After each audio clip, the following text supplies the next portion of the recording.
The Apollo University, University of Leicester. 35 lakhs fees for 3-year BTech CSE UK.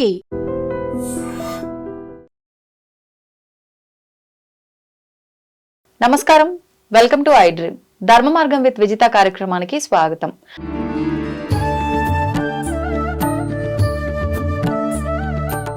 నమస్తే అండి. జై శ్రీరామ్. శ్రీరామ్ గారు, మనం క్రిందటి ఎపిసోడ్లో గరుడ పురాణంలో భాగంగా ఎటువంటి పాపం చేస్తే ఎటువంటి శిక్ష అని తెలుసుకున్నాము. దాంట్లో కొన్ని మనం జాగ్రత్త పడేవి ఉన్నాయి, కొన్ని మనం ఫార్వర్డ్ అవ్వకుండా ఆపేసుకునే ఉన్నాయి, ఇప్పటికిప్పుడే దాన్ని సాల్వ్ చేసుకునే కొన్ని ఉన్నాయి. ఇంకా అటువంటివి ఏమున్నాయి గరుడ పురాణంలో, వాటి గురించి తెలియజేయండి. ఈ రోజుల్లో చాలా అందరూ తెలుసుకోవాల్సిన ఒక మహాపాపం ఒకటి ఉంది.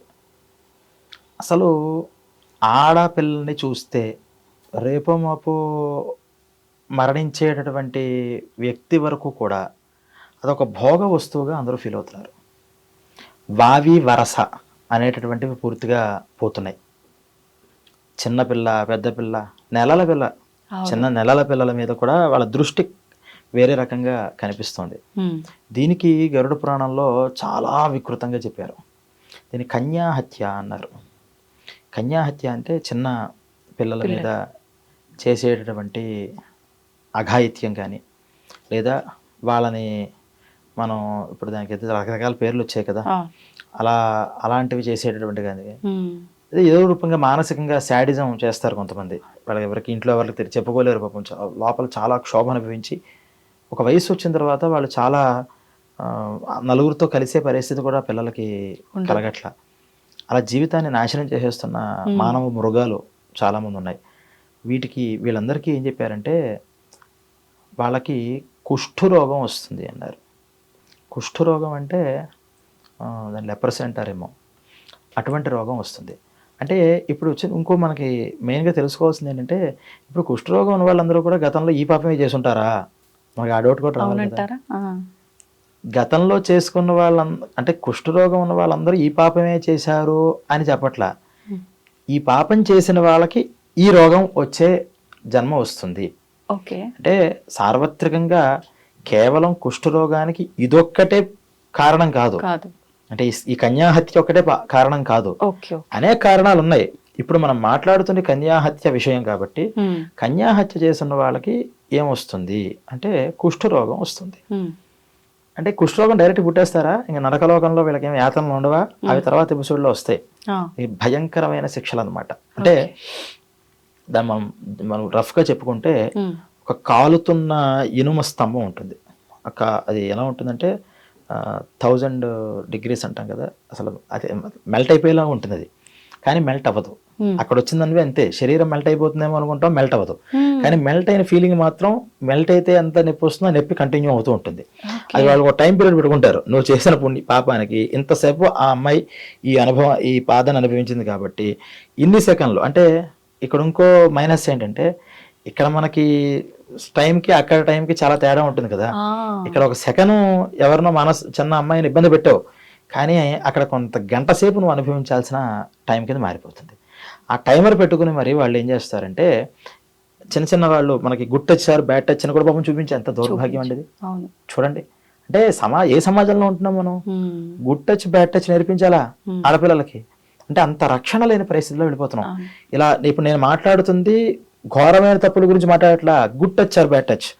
బ్యాడ్ టచ్ చేసినటువంటి మనుషుల యొక్క పరిస్థితి ఏంటంటే, ఆ స్తంభాన్ని తీసుకెళ్లి ఏ టచ్ అయితే ఎక్కడైతే చేశాడో, ఎంతసేపు అయితే చేశాడో, చేస్తున్నప్పుడు అవతల వ్యక్తికి ఎంతసేపు ఆ బాధ కలిగిందో అలా ఆ స్తంభాన్ని టచ్ చేయిస్తారు, మెల్ట్ అయిపోతున్న స్తంభాన్ని. మరి టచ్కే ఎలా ఉందంటే ఇంకా తర్వాత విషయాలు ఎలా ఉంటాయనేవి మనం తర్వాత తెలుసుకోవచ్చు. అయితే అక్కడ అనుభవించాల్సిందంతా నిశ్శేషంగా అనుభవించరు. ఎందుకంటే వీళ్ళు అదొక్కడే కాదు, ఇంకా చాలా పాపిష్ట పనులు చేశాడు. అన్నిట్లో పాటు దీన్ని కూడా ఒకసారి టచ్ చేస్తారు. అంటే ఒక మీకు డిషెస్ పెట్టినప్పుడు, మీకు ఇష్టమైన కూరలో మీకు ఆలు ఫ్రై అంటే ఇష్టం, మామిడికాయ పప్పు ఇష్టం, ఇంకోటి ఇష్టం, అన్ని ఇష్టమే. అన్ని ఇష్టాన్ని మాత్రాన్ని ఒకదాన్ని తింటూ కూర్చోరుగా, అన్ని కాస్త టచ్ చేస్తారు. ఇలా ఈ పాపాన్ని ఇలా కొంత టచ్ చేసి మిగతాది పెట్టుకుని ఇక్కడికి వచ్చినప్పుడు ఈ లెప్రసీ అనేటటువంటి వ్యాధికి దూరం అవుతాడు. మరి వాళ్ళ పాపం ఎంత ఇబ్బంది పడతారు చూడండి. అది వచ్చిన వాళ్ళు నిజంగా పాపం వాళ్ళకి నరకయాతన. ఈ నరకయాతన అనే శబ్దం ఇక్కడ కూడా ఇక్కడ కూడా వర్తిస్తుంది. వర్తిస్తుంది. నరకంలోనే కాదు, అక్కడ కూడా వర్తిస్తుంది. సరే, అక్కడితో అయిపోయిందా అంటే ఇంకో పేరు చెప్పి శ్వపచులు అని కేవలం కుక్కల్ని చంపుకొని కుక్కల్ని తింటూ ఉండడం వాళ్ళ పని. ఫుడ్ ఉండదు వాళ్ళకి, కుక్కల్ని చంపుకుంటూ ఉంటారు, కుక్కల్ని పెంచుకుంటూ ఉంటారు, దాన్ని తింటూ ఉంటారు. పాపం వాళ్ళు ఒకానొక కాలంలో పర్వాలేదు, కానీ ఇప్పుడు ఇటీవల రోజుల్లో అలాంటి దగ్గర ఉండాలి అంటే ఎంత బాధలు పడుతుంటారు వాస్తవానికి చెప్పండి. అటువంటి వాళ్ళ కింద పుడతారట. అంటే వాళ్ళ జన్మ అంతా కూడా ఇంకా కుక్కలు ఆలోచన లేదు వాళ్ళకి, వేటాడుకోవడం వాటిని తినటం, ఇంకా అంతే పని వాళ్ళకి. అయితే ఇది ఈ జన్మ ఇలా అంటే ఇలా పుట్టాం, ఇలా అయిపోతుంది ఏంటి అని అనుకోకపోతే పర్వాలా, ఇప్పుడు ఎవరికి వాళ్ళు రాజే కదా. కానీ భగవంతుడు ఏం చేస్తాడంటే వాడికి పూలిక అనే ఒక దుర్గుణాన్ని ఇస్తాడు. వాడు ఆ జన్మలో ఎత్తి వీళ్ళంతా చక్కగా ఉన్నారు, నేను ఎందుకు ఇలా ఉన్నాను, నాకు ఇతపితే ఇంకోటి ఏం తెలియదు అని ఏ రోజుకి ఆ రోజు క్షోభపడుతూనే ఉంటాడట. ఇలాంటి జన్మలు పరంపరగా ఎన్నిసార్లు అయితే ఆ తప్పు పని చేసావో అన్నిసార్లు ఆ జన్మను ఎత్తుతట. చాలా కష్టం. ఇప్పుడు చాలా మంది చాలాసార్లు చేస్తారు. ఈ చాలా సార్లు చేసింది అన్ని జన్మలు ఎత్తాలంటే, ఒక లెప్రసీ పేషెంట్ గానే ఓ జీవితం పుట్టినప్పటి నుంచి చివరి దాకా వెళ్ళాలంటేనే వాడికి తల ప్రాణం తోకొచ్చేస్తే అక్కడ అనుభవించి మళ్ళీ మరణించిన తర్వాత మిగిలిన బ్యాలెన్స్ మళ్ళీ అనుభవిస్తాడు పైన ఈ స్తంభాల దగ్గర, మళ్ళీ దిగుతాడు. ఇలా ఉంటుంది. అందుకని ఏంటంటే ఖచ్చితంగా ఇది కేవలం వాళ్ళకేనా అంటే కాదు, ఈ పాపం వాళ్ళకేనా కాదు. ఆఫ్టర్ 10 years తర్వాత చేసినటువంటి పాపాలు ఫుల్ అకౌంట్ అంతా కూడా చేసిన ఆ పిల్లాడికి వెళుతుంది. మనం ఇది కూడా ఇంట్రడక్షన్లో చెప్పుకున్నాం. బిలో 10 years తల్లిదండ్రులకు కూడా షేర్ ఉంటుంది దాంట్లో. అందుకని ఖచ్చితంగా అటువంటి పాపాలు చేసినప్పుడు ఏం చేయాలంటే వెంటనే దండన చేయాలి, చితక్కొట్టు అవతల పడేయాలి. చిన్నప్పటి నుంచి ఒక ఆడపిల్లని ఆడపిల్లగా చూడడం అనేది నేర్పించలేదు కాబట్టే కదా వాడు అలా చేస్తున్నాడు, ఆ పాపం వస్తుంది. నేర్పించామంటే ఆయన వాడు చేస్తున్నాడు, నువ్వు నిఘా పెట్టలేదు. కన్న తర్వాత కంటికి రెప్పలా కాపాడుకోవాలి. ఇంత పరిస్థితి అంటే చిన్న 8 ఏళ్ల 7 ఏళ్ల పిల్లలు కూడా కొంతమంది అంటే బై బర్త్ క్రిమినల్స్ వాళ్ళు. అటువంటి మైండ్ సెట్తో పిచ్చి పిచ్చి పనులు చేస్తుంటే పాపం ఆ ఆడపిల్ల తల్లిదండ్రులు కంప్లైంట్ ఇస్తుంటే, అమ్మా మీ అబ్బాయిని చిన్నపిల్లాడుగా కూడా సరిపోయింది, మేము కాబట్టి ఇలా అర్థం చేసుకుంటున్నాం, కొంచెం నేచర్ మార్చండి అని సలహా ఇస్తుంటే, మా అబ్బాయి అటువంటి వాడు కాదండి, మీ అమ్మాయే వెనకేసుకొస్తారు. ఈ వెనకేసుకొచ్చిన వాళ్ళు కూడా వాడితో పాటు మొత్తం అనిపిస్తారట. అందుకనే పరోక్షంగా కూడా పాపానికి మనం ఎప్పుడూ కూడా సహకారం చేయకూడదు. ఏమో చెప్పారు, నువ్వు కనీసం ఫస్ట్ వాళ్ళ నిందలే వేస్తున్నారు అనుకుందాం, పక్కన నైబర్స్ మనం అంటే పడతా నిందలు వేస్తున్నారు, సరే అని ఒకసారి మనం నిఘా పెట్టుకుని ఆలోచించుకోవాలి కదా.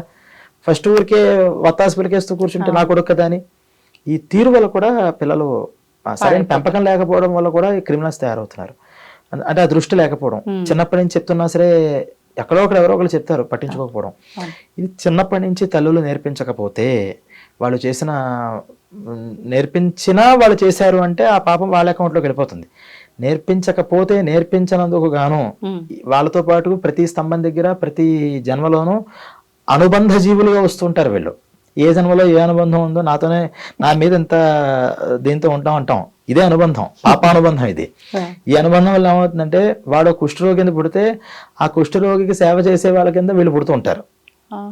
వీళ్ళు ఎవరైనా ఆనందంతో చేస్తాడు సేవ, ఇబ్బంది పడుతూ ఏంట్రా నా జన్మ అయిపోయింది, వీడికి ఇలా చేయాల్సి వస్తుంది, తిట్టుకుంటూ వాడిని తిడతారు, వీళ్ళు తిట్టుకుంటూ ఉంటారు. వీళ్ళకి అదే జన్మ. అందుకని పిల్లల్ని కనేయడం కాదు, కన్న తర్వాత చాలా సక్రమంగా చూడాలి. అందులో ఇటీవల కాలంలో ఇది బాగా పెరిగిపోతుంది, విపరీతంగా పెరిగిపోతుంది. ఎందుకంటే అంతా అశ్లీలం. టీవీ చూస్తే అశ్లీలం, ఫోన్ చూస్తే అశ్లీలం. ఆ అశ్లీలం యొక్క ప్రభావం చిన్నపిల్లలకు పాపం ఏం తెలుసు, వాళ్ళకి పాపం ఏం తెలియదు కాబట్టి అన్నీ తెలిసేలా చెప్పాలి, అన్నీ తెలిసేలాగా. అందుకనే మనకి సంస్కృతిలో కుమారీ పూజ అని చిన్న బాల పూజని పెట్టారు. చిన్న పిల్లలకి పూజ చేసి అమ్మవారి స్వరూపంగా చూడాలి. ఆడదే అంటే అమ్మవారిగానే చూడాలి. ప్రతి చెల్లిగా మాట్లాడాలి, చెల్లి అని మాట్లాడడం ఇవన్నీ పోయాయి. ఎంత దౌర్భాగ్యం అంటే ఎల్కేజీలో లవ్ ఏంటండి, యూకేజీలో లవ్ లెటర్ ఏంటండి, వాడికి ఏబిసిడీలు వస్తే ఫస్ట్ లవ్ లెటర్లు, దానికేం సంబంధం. ఇలా లవ్ సింబల్ వేసేసి పేపర్ పెట్టేసి ఇచ్చేస్తున్నారు, వీళ్ళేమో సరదా అని నవ్వుకుంటున్నారు. ఇది ఇక్కడతో ఆగుతుందా? అందుకని అంటే మనం ప్రతిదీ నెగిటివ్గా ఆలోచించాలి అని నేను చెప్పట్లేదు, కానీ ఖచ్చితంగా నెగటివ్ కోణం కూడా ఆలోచించాలి. ఆలోచించాలి. అందుకని ఈ శిక్షలు అనేవి దీనికి కన్యాహత్య అనేటటువంటి విషయానికి మనకి చెప్పారు. అంటే మొత్తానికి ఇవన్నీ సినిమాల రూపంలో ఏదైతే మనం వింటున్నామో ఇవన్నీ వాస్తవమే, శిక్షలు ఉన్నాయి నిజంగా, ఖచ్చితంగా ఉన్నాయి. అందుకని మరి ఇటువంటి దానికి ఏం చేయాలి, మరి ఆ కుష్ఠరోగి ఏం చేయాలి అంటే ఈ కన్యామణులు ఎవరైతే ఉన్నారో వాళ్ళని పూజ్యభావంతో చూడడం, చిన్నపిల్లల్ని వాళ్ళకి చిన్నపిల్లలకి ఏమి ఇష్టం, వాళ్ళకి ఒక చాక్లెట్ ఇస్తే, చిన్న ఆడుకునే వస్తువు ఇష్టం. సరే అసలు సమాజంలో దగ్గరికి రానివ్వరు కదండి. వాళ్ళు డైరెక్ట్ గా చేయకపోయినా ఇండైరెక్ట్ గా చేయొచ్చుగా. వాళ్ళ పాపం వెళ్ళి చేయడానికి అవ్వదు, ఇండైరెక్ట్ గా వాళ్ళకి చిన్నపిల్లలకి ఏం కావాలో అలాంటివి చేస్తుండడం. కనీసం మనస్సులో ఆడదాని విషయంలో ఇలా చేశానే, ఎంతమంది ఆడవాళ్ళు నా వల్ల ఇబ్బంది పడుతూ ఉంటారు అని అనుకోవడం. దీనివల్ల అంటే ఫర్ సపోజ్ ఆ లెప్రసీ పేషెంట్కి ఈ పాపం కనుక కారణం అయ్యి ఉంటే ఆ పశ్చాత్తాపం వల్ల ఆ పాపం అనేది పరిహారం అయ్యి తర్వాత జన్మల్లో ఇటువంటి జన్మలు లేకుండా ఉంటాయి. సరే మనపోటి వాళ్ళకి అవి ఇప్పుడు లేవు కదా అనుకుంటాం, కానీ సంథింగ్ ఏమో ఎక్కడైనా ఉందేమో కాబట్టి ఇది దీన్ని దృష్టిలో పెట్టుకుని అరే అలాంటి పాపాలు వస్తాయిరా కాబట్టి అలా వెళ్ళకూడదు అని మనం అనుకోవడం, మనకి పిల్లల్ని కూడా అలా మనం తయారు చేయడం అనేటటువంటిది దీనికోసం మనం చేసుకోవాలి. ఇప్పుడు అంటే శ్రీరామ్ గారు తెలిసి కొన్ని చేస్తాము, కొంతమంది వాడు తప్పు చేస్తున్నా అని తెలిసి కూడా వాడికి రైటు అన్న వేలోనే పోయి వాడు చేస్తుంటాడు. అసలు తెలియకుండానే కొన్నిసార్లు ఇలాంటివి చేసేస్తుంటారు. ఎలా చేసినా శిక్ష మాత్రం ఖచ్చితంగా ఉంటుంది. ఖచ్చితంగా అంటే తెలియకుండా ఇలాంటి పనులు చేయడానికి సాధ్యం అవ్వదండి. వాస్తవానికి తెలిసే చేస్తాడు ఎవడైనా సరే. ఇది ఒక్కటే అని కాదు, మామూలుగా అంటే ఏదైనా అంటే దీని గురించి కూడా మనం అన్ని ఇంట్రడక్షన్ మాట్లాడుకుందాం. ఇప్పుడు ప్రేక్షకులు ఆ 1 hour ఇంట్రడక్షన్ ఎందుకు తెలుసుకోవాలి అంటే దీని అర్థం అవ్వాలంటే అది బాగా తెలుసుకోవాలి. అది 1-2 సార్లు వినాలి. ఇదంతా రా మెటీరియల్ వినడానికి బాగుంటుంది, మళ్ళీ పాయింట్స్ గుర్తురావు, డెప్త్ అనే విషయాలు మనం మాట్లాడుకుంటున్నాం. అందుకని ఆ ఇంట్రడక్షన్ లో ఇది కూడా చెప్పాం. ఏ పాపం తెలిసి చేస్తే వస్తుంది, తెలియకుండా ఏ పాపం మనకు అన్ని పాపాలు తెలిసినా తెలియకపోయినా వస్తాయా అంటే కొన్ని వస్తాయి, కొన్ని సందర్భాల్లో రావు. అయితే మనకు తెలియదు. దానికి మనం ఒకసారి చెప్పినట్టు ఆ వీడియోలో మనం ఏం చెప్పామంటే అలా డ్రైవ్ చేసుకుంటూ వెళ్తాడు, టైర్ కింద ఏదో పోయింది, అదేంటో పాపం పోయినట్టు కూడా తెలియదు. మరి అప్పుడు పాపం వస్తుందా అంటే రాదు. ఎందుకు రాదు? మరి జీవి అయితే పోయింది కదా, ఎందుకు రాదు అంటే నీ కర్మ కాదు దాని కర్మ, దానికి నీతో ఒక రుణం ఉంది నీ చేతిలో పోవాలని, ఆ రుణాన్ని తీర్చేసుకోండి.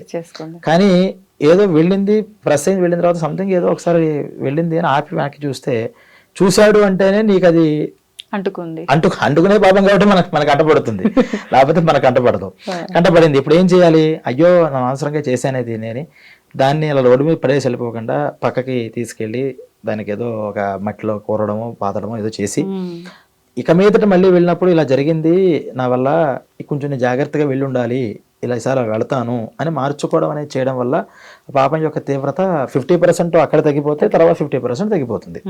ఇలా కొన్ని పాపాలు ఉంటాయి తెలియక చేసిన పాపాలు అని.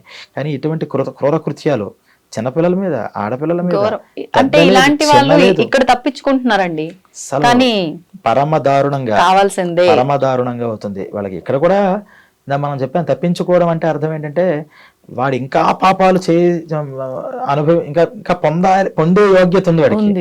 ఇప్పుడు వాడికి ఇది ఒక్కతే దాంతో సరే ఇంత క్రూరమైంది కదా అని వెంటనే చంపేశాడు అనుకోండి, మరి వాడికి ఇంకా పాపాలు అనుభవించడానికి టైం ఏది? అంతే. అంటే వాడికి ఈ శిక్ష సరిపోదు, ఇంకా ఎక్కువ శిక్ష కావాలి కాబట్టి ఇక్కడ సరిపోదు. ఇప్పుడు నేను చెప్పిన ఇనప స్తంభం శిక్ష ఏ దేశంలో అయినా ఇస్తారా? ఏ న్యాయస్థానంలో ఇస్తారా? ఏమి ఇస్తారు? మహా అయితే జైల్లో పెడతారు. నిర్భయ లాంటి కేసుల్లో కూడా ఏమి ఇస్తున్నారు? దాంట్లో చిన్న శిక్షలు ఉంటాయి. అంటే చిన్న శిక్షల అంటే పెద్ద శిక్షల, చిన్న శిక్షల అనేది వాడు చేసిన తప్పు, ఆ తల్లిదండ్రుల యొక్క బాధ, ఆ పిల్ల పడిన మానసిక నరకయాతంతో పోలిస్తే వీడి శిక్ష ఎంతండి? వాడు అక్కడ కూర్చున్నా జైల్లో బయట తిరగట్లేడు, కానీ తింటాడు, పండుకుంటాడు, వాడి పనులు వాడు ప్రశాంతంగా చేసుకుంటాడు. కొన్ని సందర్భాల్లో వాళ్ళని ఎన్కౌంటర్లు చేసే పరిస్థితులు ఇలాంటివి చేయండి క్షణంలో కదండి అది. వాడి బాధ అంతా ఒక క్షణంలో ఇలా పోయింది, బుల్లెట్ పోయాడు, కానీ అది సరిపోదు. ఆ పిల్ల పడిన బాధ ఎంత తీవ్రంగా పడింది. అటువంటి శిక్షలు ఇక్కడ పడవు, ఇక్కడ మనం భూమి మీద వేయలేం. కాబట్టి దేవుడు అక్కడ ప్రిపేర్ చేసి అంత సిద్ధంగా ఖచ్చితంగా ఉంచుతాడు. అందువల్ల పొరపాటును కూడా స్త్రీ రూపంగా, కన్యా రూపంగా, ఆడదాని ఉసురు అంటారు. ఆ ఉసురు గురించి తర్వాత వస్తుంది. ఇది కన్యా, బిఫోర్ చైల్డ్ ఏదైతే ఉందో అది చాలా మనం ఫస్ట్ నుంచి నేర్పించాలి పిల్లలకు కూడా. అదే విధానంగా నేర్పించి గౌరవంగా. అందుకనే పూర్వం ఆడవాళ్ళ విషయంగా మర్యాద రావడం కోసం అవి నేర్పించేవారు.